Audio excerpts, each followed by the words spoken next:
In a population of above 60 million, 30 million in South Africa live in poverty, 18.2 million in extreme poverty, 13.8 million are experiencing food poverty, literal hunger and starvation. Mr. President, there were lesser people living in poverty before you became president.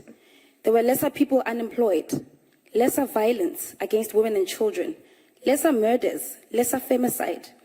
Millions of our children under your presidency experience multidimensional poverty, whether deprived of healthcare, housing, nutrition, information, water, and sanitation. These harrowing statistics have never dropped since you became president. Instead, they continue to rise under your presidency. Poverty has worsened in South Africa since you became president of South Africa. Whose poverty are you referring to be prioritizing since 2018, when it's not reflected statistically and in the lives of women and children who are at the bottom of the food chain and whose conditions have worsened since your inauguration in 2018 to date? Thank you. Honorable President, again, I've not had any question that has been asked. However, if you so wish, you may respond to the statement. Whether is it of intent or what, I don't know. But you are at liberty to respond to it. Thank you, Honourable Chairperson. I've listened to the Honourable Member a few times. And one thing that she's really good at is having a statistically driven mind. She's very good in regurgitating statistics, and with the greatest of respect, I should say some of the statistics that you put forward are a bit skew and flawed. But with great respect, I say, I did not hear any question being put forward. I just had... Speaker, point of order, please. Chairperson. Ngicela ukuthi sihloniphane, Chairperson. Ngibuzile question ngithe ku President, whose poverty are you referring to be prioritizing? Just a moment. I have not given you a platform. You are already speaking, Honorable Member. You have risen on the point of order. We have afforded you an opportunity to ask a follow-up question, of which you made that statement, and accordingly afford the President to address you on the issue that you have raised. Over to you, Honourable President. You may respond to the statement that has been made before the House. Honourable Chairperson, it's a pity that Honourable Member did not allow me to continue, because much as she did not really put a question forward, what I was going to favour her with is precisely a response to the comment that she made, because she asks, or she seems to ask, which poverty am I referring to?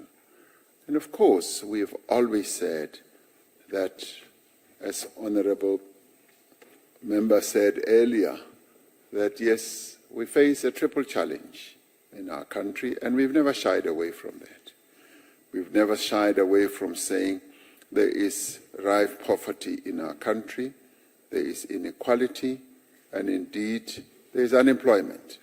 These are the challenges that our country faces, and these are the challenges that the Government of National Unity is determined to address. As we entered into the 7th administration, and as all the 10 parties committed themselves to a program of action, we are aiming and we are determined to ensure that, yes, we reduce incidence of poverty in our country. The poverty, yes, that affects millions of South Africans, unemployment that affects millions of South Africans, and to reduce inequality in our country. This is what we have committed to doing. And so, if you care to know and to listen, the Government of National Unity is committed to doing precisely that. And the vigor and the commitment that we are underpinning our work with is such that as we grow our economy, as we embark on more and more developmental initiatives, we will be able to reduce unemployment and create more jobs. And through that, I'm certain that we'll be able to reduce poverty as well, and in the end address the challenge of inequality. Thank you, Honourable Chairperson. Thank you, Honourable President. Honourable President, we now come to question number 4, which is asked by Honourable Makesini from EFF.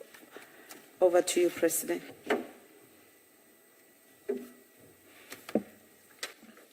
Honourable Chairperson, the policy direction of the Government of National Unity was outlined in the opening of Parliament address that I made on the 18th of July 2024. The key constitutive ideas of the Government of National Unity are set out in the Statement of Intent, as I've said, which was signed by all the constitutive parties to the Government of National Unity.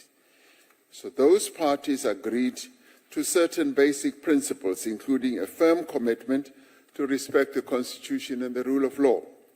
The principles included a commitment to promote accountability, transparency, integrity, and good governance. The parties also agreed to a minimum program as the foundation of the work of the GNU. These were developed into priority actions that will form the basis for the medium-term development plan of our government and the 7th administration. As indicated in the opening of Parliament address, the Government of National Unity will dedicate the next 5 years to actions and interventions that advance 3 strategic priorities. Firstly, to drive inclusive growth and job creation. Secondly, to reduce poverty and to tackle the high cost of living. And thirdly, to build a capable, ethical and developmental state.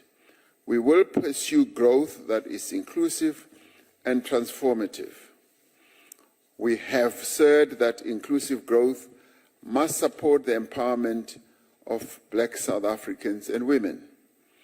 We will continue to pursue programs that encourage broad-based Black economic empowerment, employment equity, and support to small and medium-sized enterprises. We will continue to protect and uphold the hard-won rights of workers and continuously strive to improve the conditions in which they live and they work. In advancing our 3 strategic priorities, we will, amongst other things, massively increase the scale of investment in infrastructure, as I said earlier. We will expand the presidential employment stimulus, and as part of poverty alleviation measures, we will ensure that local government implements the indigent policy